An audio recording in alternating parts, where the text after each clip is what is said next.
Bienvenue dans le deuxième épisode de ce MOOC sur l'évaluation, la mesure de l'impact social.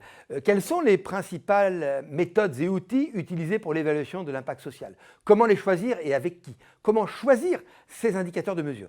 Telles sont les questions auxquelles nous répondrons dans ce deuxième épisode. Nous allons, dans ce module, aborder la question du choix des méthodes et des outils nécessaires à la démarche de mesure et d'évaluation d'impact social. Vous allez retrouver les témoignages fil rouge d'Éric Le Sueur pour De Zeuilly Veolia, de Thibaut Bastin pour les Tendres Alphonse et d'Irène Sipos pour les Bistrots Mémoire.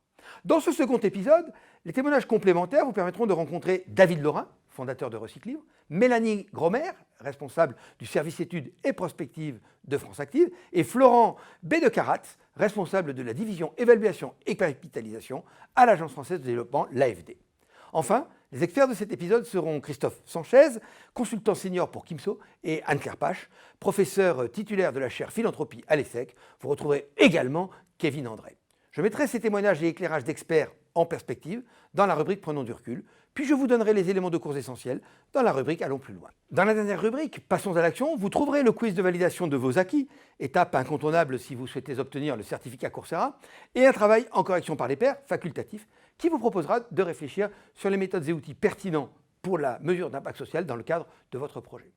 Alors à la fin de cet épisode, vous saurez 1. Distinguer les différentes méthodes et les outils nécessaires à la mesure d'impact social. 2. Détailler les avantages et inconvénients de chaque méthode et outil en fonction des objectifs de chaque démarche de l'évaluation de l'impact social. 3. Définir les enjeux des méthodes pour des acteurs variés allant des entreprises sociales aux financeurs philanthropiques ou investisseurs. 4. Réfléchir aux indicateurs les plus pertinents pour des contextes de mesure très différents.